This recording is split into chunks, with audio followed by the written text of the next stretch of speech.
Welcome to the Westminster Effects Doxology Podcast, where we explore popular practices, songs, and ideas in the modern church world in the light of Sola Scriptura and Tota Scriptura.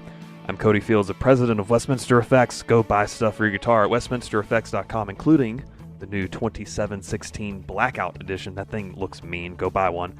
You can make sure you subscribe and comment, Facebook, Instagram, iTunes, blah, blah, blah. Help us beat the algorithm and review the show. Give us 5 stars. I am joined in person by... Hey everybody, it's Bradley Cox, pastor at Resurrection Church in Greer, South Carolina. We just spent an hour on one thing that we'll talk about later, another time. Okay. But you had a proud papa moment on Sunday. Man, did I. My offspring, as your dad likes to call you. Yes. Played keys at church for the first time. And he's what, 17? He's 17, but he only started playing the piano in 2019. So he's 3 or 4 years in to playing, and it's the first time he's played at church with the band, and I thought he did a fantastic job. And did really well. He even made notable adjustments between Thursday when we rehearsed and Sunday morning. He did. I did pick up one really funny quirk that I know he got from you genetically. So, it's a running joke here about how hard you play instruments. Yeah. Like you just beat the crap out of guitar, piano, whatever. And so every now and then, it's not all the time by any stretch of the imagination, but every now and then he'll be like an eighth of a beat late because you can tell he's trying to make sure he hits the keys hard enough. Yeah. I was like, yeah. He's got huge hands. Son. Yeah. And his hands are, he's, I don't know, several inches shorter than me. He's not a big guy, but his hands are just thick. And I don't know. I noticed that a couple of times Sunday. He was just a little bit behind, but and playing with the click for the first time in a band situation, whatever. I thought he did great. I was really proud of it. Yeah, did fantastic. I even had him cranked in rehearsal to make sure I could hear him. Yeah, and it's like, oh yeah, let's go, man. Yeah. So, attaboy Thomas. Attaboy. So, into our main topic, the question I have is, are we witnessing the slow decline of seeker sensitivity in the megachurch performance culture? Short answer is yes, I think. Yeah. So there were 2 pieces that I sent you that you didn't have a chance to read. But one of them was Carl Trueman on WNG.org. I'm not going to post any links, just look it up for yourself. Carl Trueman is really good on dang near everything that he writes. Mm-hmm. And he's British, so the accent makes it even better. So Carl Trueman's on WNG.org, Turning Worship into a Clown Show. And then on churchleaders.com, this one wasn't nearly as well written, but it kind of still got across the point, why rock star worship leaders are getting fired. So a little excerpt from the one on churchleaders.com says, a friend of mine is using a church job placement agency to find a worship leader position for himself. The representative mentioned they've never had so many worship leader job openings. When asked why, the representative explained that churches are finding the performance worship leader thing isn't working out so well. It seems congregations are tired of being performed to instead of led in worship. That's interesting. I mean, that's really the question, isn't it? Is that are we hearing the death rattles of the seeker-sensitive, performance-driven church? Well, we need to ask, what evidence would there be that we are? And that might be one tangible thing there is that and I could see that, right? Like, one of the things I've really encouraged our worship minister in is to not spend all of his time focused on the platform. Like, there are other aspects to why you're here as a worship minister. And there are things that I encourage him to work on and focus on that really drive us more towards a congregational experience when it comes to singing. Right. In a variety of different contexts, not just Sunday morning. And so I think, I think that there seems to be a growing distaste among people of this performance-driven thing. I keep hearing people say, There's about 5 churches in Greenville County. Do me a favor real quick and pull that mic up, that grill, the windsock thingy. Oh. Yeah, there we go. Okay. Yeah. All right. I sound better now? Yes, we're very professional here. Yeah, sorry. There's about 5 churches here in Greenville County that would be considered mega churches that people tend to rotate around to. Yep. Like it's not. Oh yeah, I'm going to this one right now. I'm going to this one. I used to go to that one. Right. Now we know. I personally know a couple of people at one of the church. Maybe it's a mega church. I don't know. It's a large church, and we're not saying they're heretics. You know, and particularly the people I know, very faithful people. You know, so that's right. But what's interesting is one of them in particular seems to have people that have left it and are leaving it because they quote are tired of the rock show. Right. They don't want that. They want something more. They want something more congregational. And so I think that is at least one piece of evidence that model's dying. Yeah. Yeah. So, and I think it's obviously, I'm not saying this is 1-to-1. Not saying that. But, so, Truman wrote about Saddleback's pastors. Did you see anything about that for their At the Movies series? They dressed up as Bo Peep and Woody from Toy Story for a service and preached a sermon that way. Yep. Ergo, turning worship into a clown show. Yep. I think that's kind of like the logical conclusion in the same way that the whole transgenderism ideology thing is the logical conclusion of feminism, right? They wanted to turn women into men, and then they couldn't, so they decided to try and turn all the men into women. Yep. Right. Yep. And then you just end up with a mishmash of whatever, and it all looks it ends up being pretty ugly. Yep. Right. And so he starts with, first, we live in a childish age where immaturity is lionized, whether it be the spoiled brat behavior of some celebrity or the cheap tantrums of Joe Public on Twitter. True, Jesus commands his disciples to have the faith of children, but there's a big difference between serious childlikeness and silly childishness. Leading worship as a pair of giggling cartoon characters can only be described, and that with charity, as the latter. I mean, wow. I mean, isn't there something to be said for how this seeker-driven, gimmicky approach to church is insulting to adults? It assumes you're all morons. Exactly. Yep. And you know, I don't know. Somebody just popped a balloon in the office apparently, but it just scared me. And now a baby's crying. But yeah, it seems like we are insulting people's intelligence, or not we. They are insulting people's intelligence by the way they turn worship of the living God into this clown show kind of thing. Yeah. I was going to do this after we got through the Truman excerpts, but I think this is just too good. So I revisited some old favorite emo albums this weekend. So you have no reference for this. No, I don't. But these are the kind of questions that our culture's asking, right? In terms of lyrics. So the first one is from first to last. Do you remember the dubstep craze like 15 years ago? Have you ever heard of Skrillex? No. Okay, so he was like the biggest one. Okay. And he was the original frontman of this band. Okay. So he left them, got enormous, and then I think this band's music got better when he left, but then they kind of faded into obscurity. So this is from their 2010 album, Thrown to the Wolves, and their song, this is just how emo songs are with their titles. Elvis said, ambition is a dream with a V8 engine. So the second verse says, getting sued by my friends taught me that I can't pretend that I'm immune to the rules of adulthood. I'd rather be a starving artist than a wealthy critic.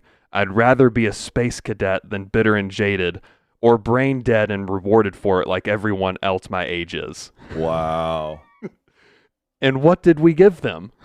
No, that's exactly right. You know? That's exactly right. And one more from Census Fail. their 2008 album, Life Is Not a Waiting Room, which is one of my favorite albums ever. Yep. I actually have Life Is Not a Waiting Room tattooed under my collarbone. Yep. So this is from their song Blackout, and Buddy Nielsen, their front man, has been pretty outspoken about his previous substance abuse issues and stuff like that. So I make mountains out of my worries, and I plant pain instead of sturdy trees. I've got to wash these old sheets so I can fall asleep.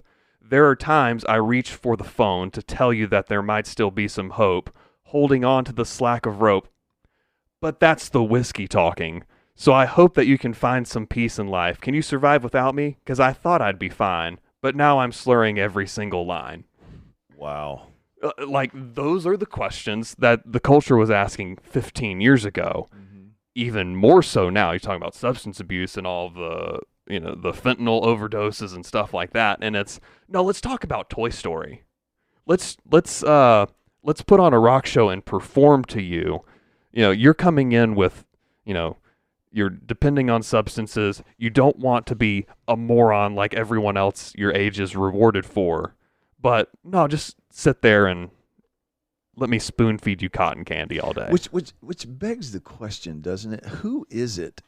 If I realize that not every seeker church is a mega church, right? But there are a lot of mega seeker churches. Yes.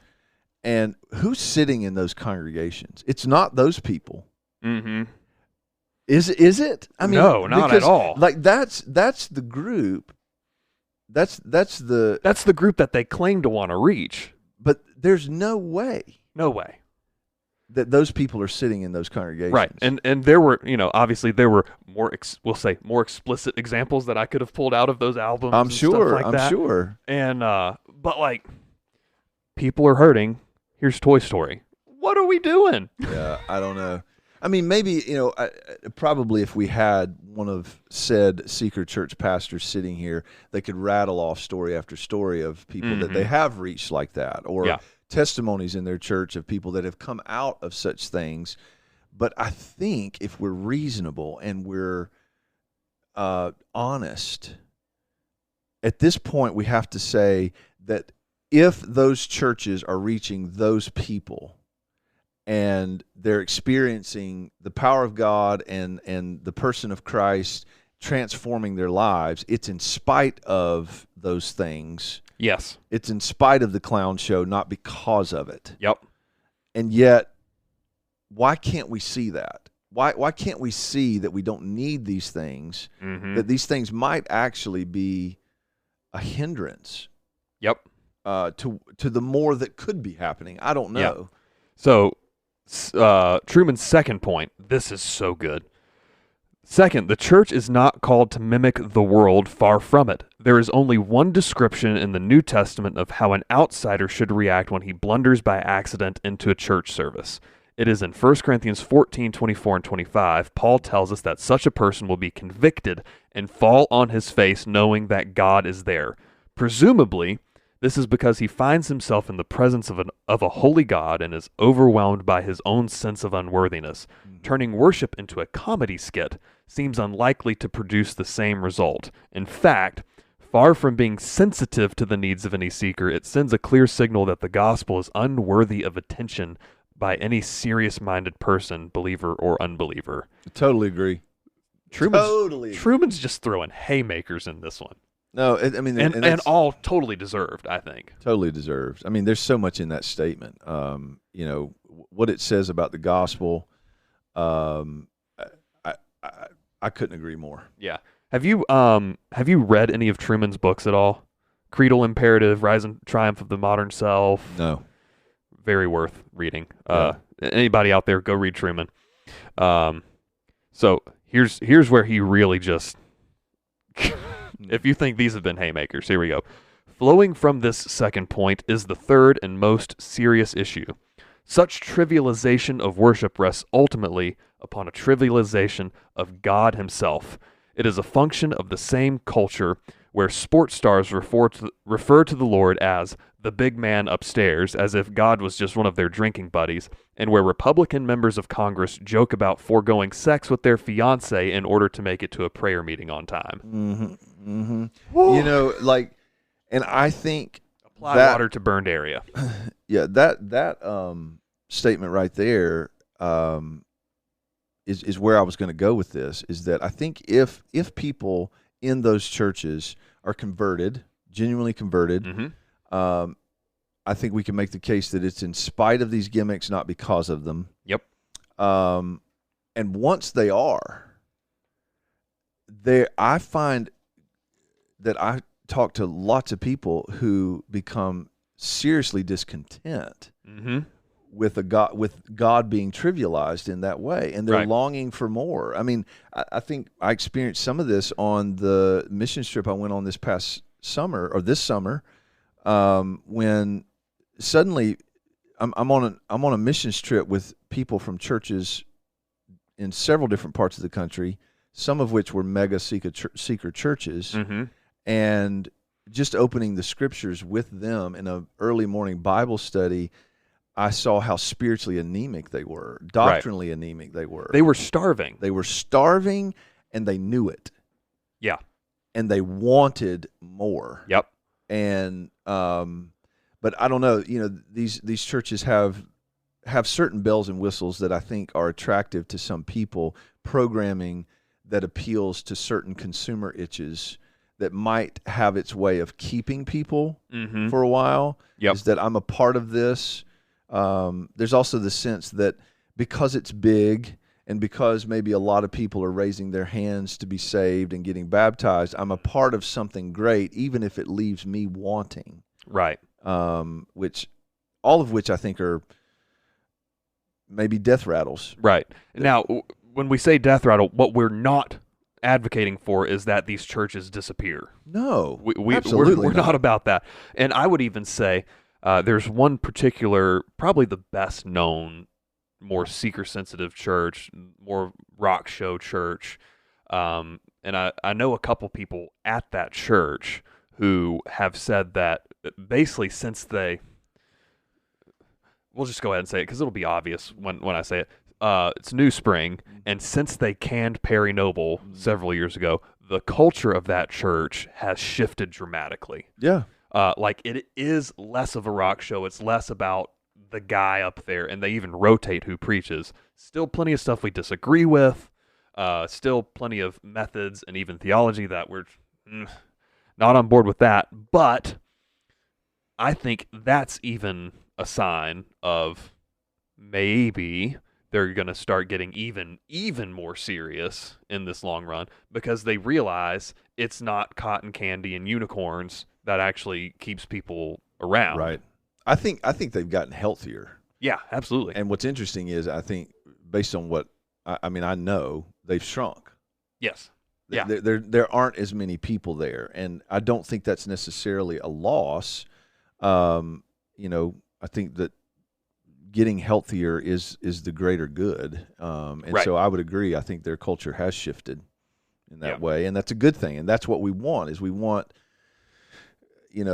churches to realize they don't have to be gimmicky in order to reach people. They can simply teach the word and point people to worship a holy God, and do that in a way that is reverent and appropriate, and biblical, and it doesn't have to be trivialized or dumbed down as if people aren't going to give God the time of day if we don't dress up in Toy Story outfits. I just can't get my head around that. Yeah. It's one thing for something like that to happen in a children's ministry context, but even then, we've found here at Res that not just high school and middle school, but also elementary, they are more intrigued. They're more engaged. They're not idiots. They're not idiots. And to open the scriptures with them and do that, in as intentional a way as we do on Sunday morning with adults has been very effective. Yeah. Very effective. Yeah.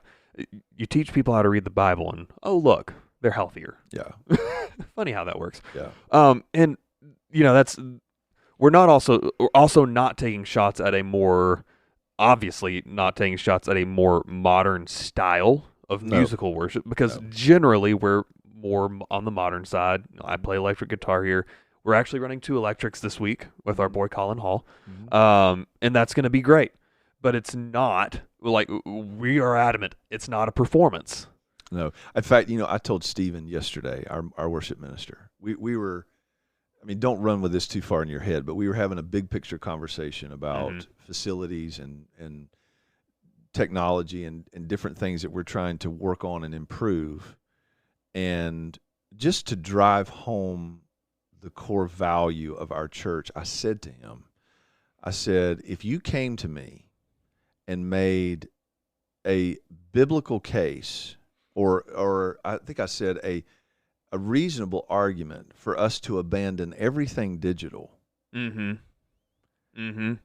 if it was not just because you were being anti, but you were aiming us into a deeper experience of worship in spirit and in truth through this, I would listen to it. Yeah. I would give serious consideration to it. And that's not tongue in cheek.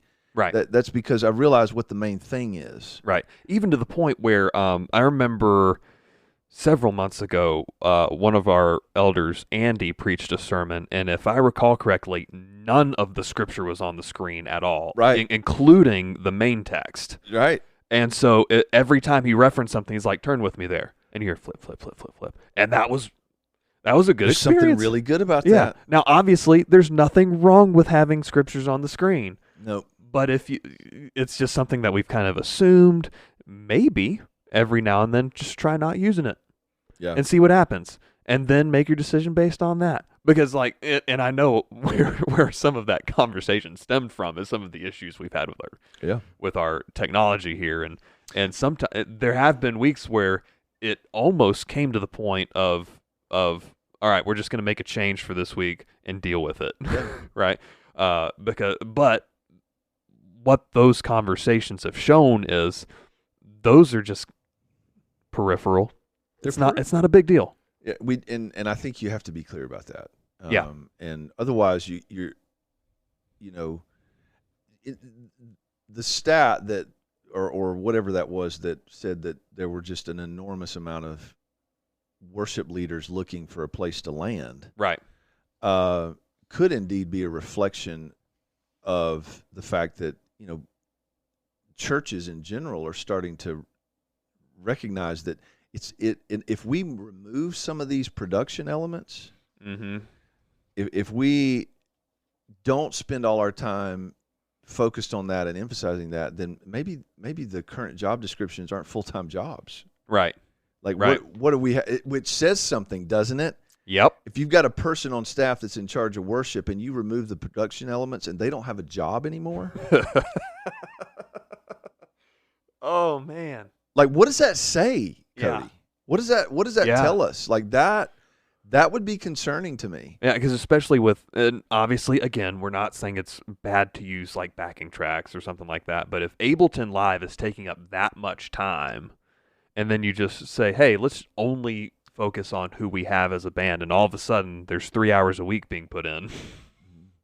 Oh boy. That's a really good point. That's a really good point. So we think we're seeing the death rattles of seeker-sensitive culture. We think American Christianity on the whole, obviously this is going to take a long time. Large structures take a long time to keel over. It's not they have a heart attack and die instantly unless you're Mark Driscoll and you burn down your church. That's different, right? But on the whole, we would see American Christianity eventually coming out stronger and healthier. Totally. Because we've stripped away the nonsense. That's right. We agreed on that? I totally agree on that. And my hope would be that that post mill. my hope would be that what we see is churches focusing more on equipping saints and less on attracting unbelievers. Yes, because that's what the church is. Yeah, because equipped saints will attract unbelievers. Yeah, I was asked. So who are being called by God's grace. I don't know if you saw the meme that I posted last week to get attention for this, but it was Kenneth Copeland with his surprised face of that face you make when everyone realizes you're a false prophet, and one guy kind of came after me a little bit of, I don't want to be bashing everybody and whatever. Well, what are you doing for outreach? And one of the things that we say in our membership class is we get that question all the time, and our answer is, you're our outreach plan. Is the church is not called to put on a bunch of events and say, all right, this is our evangelism strategy. It's like, no, y'all go. We scatter on mission, and so go win people at your job or school or whatever neighborhood, and you'll be our outreach strategy. And then that results in more organic and intentional discipleship, which means you have stronger converts down the road. Which I think is what the majority of church resources should be focused on. It's not to say that I have a problem with churches programmatizing evangelism or even humanitarian aid and being passionate about that. Absolutely. That's not wicked. That's good. But I think a church has to be primarily focused on equipping saints for the work of the ministry, because I think the work of the ministry best takes place in an incarnational way. Yes. Life to life, face to face, and participating with Jesus in his kingdom agenda in the lives of people that he's drawing to himself. And so anyway, I hope that what will happen is that seeker churches will become churches who equip saints, and they're focused on that as opposed to just trying to gimmick anybody and everybody to come in, because Willow Creek's model proved it wasn't working. Right, and they came out and said that. They came out and said as much. Yep. Inquisition? Sure. If you are among the cacophony of people who want their voices to be heard, Spotify for podcasters is what you're looking for. It's a super easy and free platform to record and edit and host your podcast. There's even video, there's audience interaction options, there's subscriptions and ads like this one that they'll pay you a little bit of money just to read and make a fool out of yourself. So Spotify for podcasters, podcasters.spotify.com is where you want to go if you want to start your own podcast.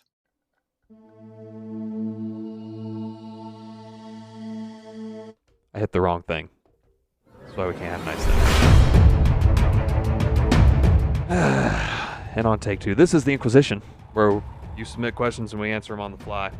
And you can submit those questions via a weekly post in the Westminster Effects Doxology Podcast Lounge. Just a heads up, Lance Moore, I did get your question on monergism versus synergism. We're just going to make that the topic next week. And I also had to cut Aaron Little's. I'll just move that to next week too. So as is tradition, we'll start with Brian Morris, who asks, how should we evaluate participation in ecumenical events?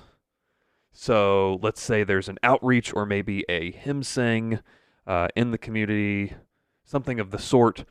How do we evaluate whether we're going to participate in that or not? That's a really good question. I can just tell you what we do here at Res is we just don't. Everybody else can take a hike. I'm just kidding. We're really clear about the fact that we're called to shepherd this congregation. Right. And there was an event that we participated in the community for several years called Halloween Hoopla. And it was nothing more than just a fair of sorts that we helped put on, us and another church in downtown Greer. Thousands of people came to it every time we did it. And from that standpoint, it was a huge success. We had volunteers in our church that participated in it. But what we found is that it wasn't really producing anything. And not that we did it just to get people to come to our churches. We never even put a sign up. Right. That wasn't the reason we got involved in it. We just didn't see it enhancing our involvement in it was not enhancing our people's love for Christ or their sense of mission. Right. It felt more like a chore than anything. It was a chore. It was something we did that we put on, and we spent a lot of money and a lot of man hours on it. but it wasn't in either enhancing our folks' love for Christ or their sense of mission and living on purpose, participating with Christ in his kingdom work. Mm-hmm. Neither was happening, so therefore we don't do it anymore. Right. If we could participate in something like that and directly or indirectly it was accomplishing one or both, then we might do it. Right. But I think you just have to be clear about, Res is not a church that does community outreach, air quotes, for community outreach sake. Right. We are not a church that feels like I'm not saying this should be true for everybody, that we should participate in such things for the sake of marketing. Because in an indirect way, if we get out in the community and we're visible with our church T-shirts on, more people might come to church on Sunday and therefore might come to Christ. We don't work that way. Right. We are focused on equipping, discipling, pastoring, caring for, and shepherding the people that God's entrusted to us, and equipping them to be sent out and scattered in his name. So anything and everything we do has got to fall in line with that, or we just simply don't do it. Exactly. Now, I did, was coming up on 2 years ago, I organized a Christmas hymn sing in our downtown Greer Park. And when I was inviting churches, it was basically baseline orthodoxy. So Presbyterian friends, cool. Lutherans, cool. Calvary Chapel, cool. Come hang out. The people I didn't email, obviously, like progressive liberals, you're not orthodox. And then kind of where I drew the line was, do they have a woman for a pastor? Right. Where there are very good biblical arguments to be made that we disagree with on things like infant baptism. And so we would automatically recognize we have a legitimate disagreement on how to read that. Whereas with female pastors, we would say that's outright disobedience, and we're not going to endorse that. Sure. And so, things like infant baptism or continuationism versus cessationism or eschatological issues of, are you Calvary Chapel, dispensational. But no one's going to argue against the fact that Chuck Smith took the word seriously, right? No, that's right. So we're going to fully recognize, yes, dispensationalists, Calvary Chapel, come on, let's sing.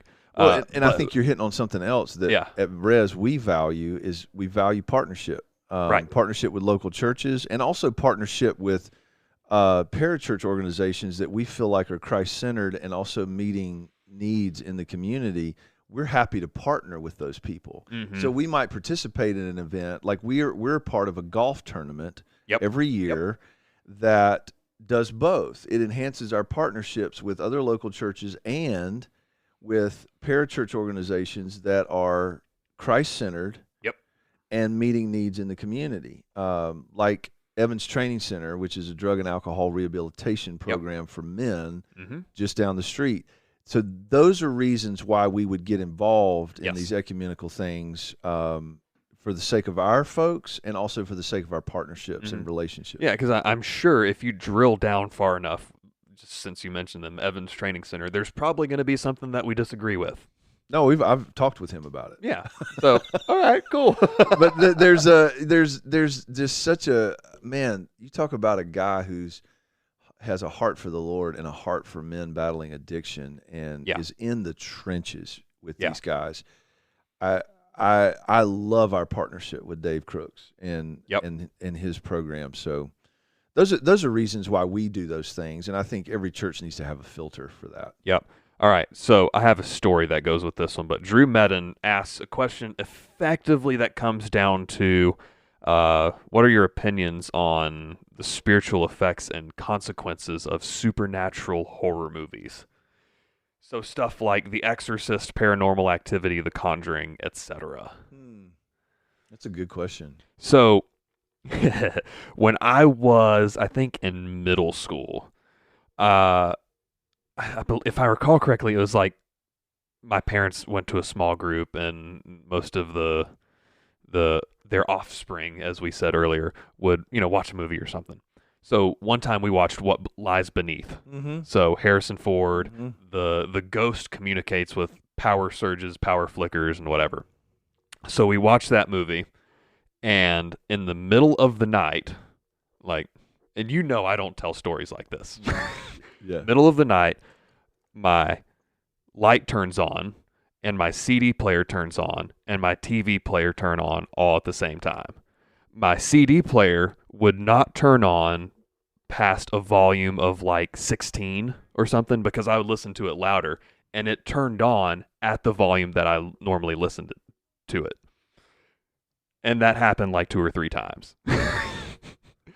Needless to say, I was a little freaked out. How old were you in this I think I was in middle school. Holy cow. And then later, I think my sister maybe wasn't at that thing, so then she watched it later, and the same thing happened in her room when she watched it. I don't mess around with that crap. You know, I was talking with my wife about this not that long ago, similar, as we were talking about this. What is it about us as humans that we're so attracted to being thrilled that we would scare the living daylights out of ourselves in order to feel that rush? Yeah. What is that? Yeah. I'm not opposed to scary movies in general, but I think you really got to be careful when you start dealing with supernatural type of stuff, because we don't live in a simply materialistic world. Yeah, I mean, I think this is a great question, and I don't know that I have fully fleshed out thoughts on it, but, you know, to me, there is a difference between fantasy. Right, yeah, Lord of the Rings, right, Chronicles of Narnia, that stuff. Right, yeah. Fantasy and what you might call depiction of supernatural things that, you know, I don't know, it's supernatural voyeurism. Yeah, supernatural voyeurism with things that are legitimate. Like there are legitimately there are demons. Yes. Right? There are evil spirits at work in the world, and in the earth and in the lives of people. And I don't know, like you when you expose yourself to that, and ideas about that, you know, the Bible does say don't give the devil a foothold. That's not a direct application to what we're talking about in that text, but I don't know, like I feel like there is a point at which you just need to avoid the impact on your soul of movies like that. Maybe what we need is a Christian, like a really robustly orthodox Christian, to make a good movie about a true story about demon possession. Yeah. Because then you get it from the actual true perspective instead of this Hollywoodized, you know what I mean? Yeah. Like the sensationalized, and obviously it being a movie, there's going to have to be something sensational about it, but not the, let's just kind of glory in this, that kind of gross, yeah, that was awesome. No, it wasn't. Her head spun around. Maybe this is what I'm trying to get at. You know, my kids, as they grew up, at some point, you know, we had the conversation about, air quotes, cuss words. Mm-hmm. Why are these words bad words, Daddy? Mm-hmm. And these words are not.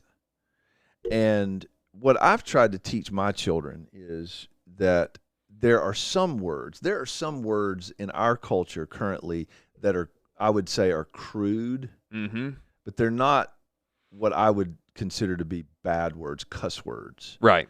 There are some words that take things that are really, really serious and really, really matter, and they treat them with contempt or they trivialize them. Right.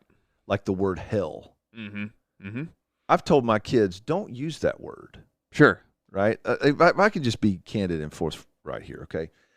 If my son says ass, I'm not really concerned about that. Right. Now, if he's doing it in a crude way, he's doing it in anger or, you know,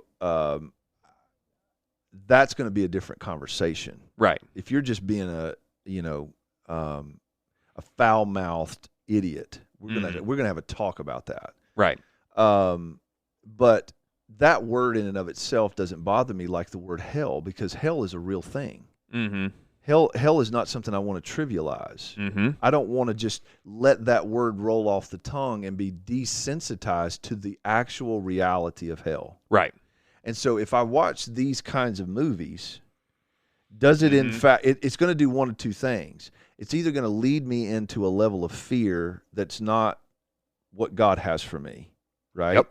Or it's going to lead me to become desensitized to things that really matter and are real. Yep. And either way, I think same thing with words. You know, you don't want to be overly fearful. You might need to use that particular word sometime. exactly. You know, like if you really got to get your point across, like Tony Dungy was renowned for never cussing at referees as a head coach. Right. And he did like once. Yeah. And the team let him hear about it the rest of the season, and then he never did it again.